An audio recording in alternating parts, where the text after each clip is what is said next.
तो चलिए आज मैं आपको वो सारी मोटी मोटी बुक्स दिखाती हूँ जिससे आपको इकोनॉमिक्स पढ़ाई जाती है कोर्सेज में। लेट्स सी, जैसे बेसिकली माइक्रो इकोनॉमिक्स के लिए मेरे पास एच एल आहूजा है, कुछ सैनिस की भी है, अभी मैं दिखाती हूँ, थोड़ी फटी हुई है बिकॉज पुरानी है।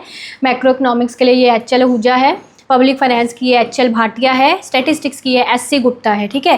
थ्योरी ऑफ इकोनोमेट्रिक्स की कुछ सैनिस की बुक भी है मेरे पास, अच्छी है। इंडियन इकोनॉमी की उमा कपिला है, पर ये सब्जेक्टिव एग्जाम्स के लिए ज़्यादा जो है वो बेटर रहती है, ठीक है। एनवायरमेंटल के लिए ये है, पर ये जिंगन इतनी सफिशिएंट नहीं है आपके एग्जाम के लिए, इसके अलावा और भी सोर्सेज यूज़ करने पड़ते हैं, ठीक है। डेवलपमेंट के लिए एम एल जिंगन अच्छी है, चलो थ्योरीज वगैरह दी हुई हैं ठीक से। और इसके अलावा ये मैक्रो की भी मेरे पास जिंगन है। मतलब क्या होता है, कुछ टॉपिक्स मैं कहीं से करती हूँ, कुछ टॉपिक्स मैं कहीं से करवाती हूँ। इंडियन इकोनॉमी की मिश्रापुरी में से कभी काफ़ी टॉपिक्स अच्छे दिए होते हैं, है ना। एग्रीकल्चर का पोर्शन इससे आएगा, एग्रीकल्चर मार्केटिंग, ठीक है। कुछ बेसिक चीज़ों के लिए हम ये क्वान्टिटेटिव मेथड्स जो हैं वो भी यूज़ करते हैं, ठीक है जी। पीजीटी वगैरह वाले जो होते हैं उनके लिए माइक्रो इकोनॉमिक्स की टीयर जेन भी यूज़ कर ली जाती है। फिर आगे आइए, ठीक है, ये ज़ेरॉक्स कॉपीज़ हैं। मैक्रो इकोनॉमिक्स के लिए फ्रॉयन, ठीक है, ये जिंगन से थोड़ी ज़्यादा एडवांस चली जाती है, अच्छी है, बहुत अच्छी है बुक, आपके एग्जाम में इसे डायरेक्ट क्वेश्चन आते हैं। इसके अलावा ये बेसिक इकोनोमेट्रिक्स की मेरे पास ये गुजराती दामोदर गुजराती की बुक जो है सारा ज़ेरॉक्स ही करवाया हुआ है ये। फिर ये मैथमेटिकल इकोनॉमिक्स की चियांग की बुक चली गई, ठीक है जी। कुछ टॉपिक्स मतलब मैंने टिक करे होते हैं जो इसमें से करवाने हैं ऐसे करके, है ना, ये हो गई। फिर ये आपकी आ गई मॉडर्न माइक्रो इकोनॉमिक्स कुट्सियानिस की बुक, ठीक है। देखो कितनी मोटी बुक है ये, कितनी मोटी है, ठीक है।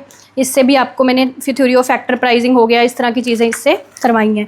फिर इंटरनेशनल इकोनॉमिक्स की बेस्ट बुक है ये सेल्वाटोरे की। वैसे तो एम एल जिंगन भी ठीक है, थ्योरीज वगैरह उसमें अच्छे से दी हुई हैं, पर एडवांस लेवल पर अगर करें तो सेल्वाटोर की बुक जो है ये अच्छी रहती है। इसके अलावा ये तो बुक्स हो गई, बुक्स से मैंने कुछ पर्सनल नोट्स वगैरह भी जैसे बनाए रखते हैं। ये देखिए, जैसे ये हेट्रोडासिटी मल्टीकॉल नैरेटिव, इससे मेहनत करके नोट्स, ये पर्सनल नोट्स थोड़े मेरे रहते हैं। ये देखिए जैसे मुंडल फ्लेमिंग मॉडल पर हैं, ठीक है, क्योंकि मेरे दिमाग में चीज़ें इतनी क्लियर होंगी तभी मैं आपको उसको अच्छे से क्लैरिटी से समझा पाऊंगी ना, ठीक है। यहाँ तक कि जो मेरी बुक है उस पर भी देखो, जो चीज़ मुझे यहाँ से बुक से अच्छी लगती है, बुक्स पढ़ती हूँ, यहाँ पर ऐड ऑन करती रहती हूँ। देखो अपनी बुक पर ही ना ऐड ऑन करती रहती हूँ, जो बुक जहाँ से, जो चीज़ जिस बुक से मुझे अच्छी लगती है। ऐसे मतलब पीएचडी होने के बावजूद भी मैंने ये इतने मोटे मोटे ग्रंथ पढ़ने छोड़े नहीं हैं, बिकॉज आपको पढ़ाना होता है तो नॉलेज तो ऐसी चीज़ है कि जितनी मर्जी ले लो, है ना, कोई इसका लिमिट ही नहीं है। कोई ऐसा है ही नहीं है कि बस इतनी ले लो तो इकोनॉमिक्स पूरी पढ़ी जाएगी, इसका लिमिट है ही नहीं है। जितनी पढ़ लो कुछ ना कुछ नया पता चलता ही रहता है,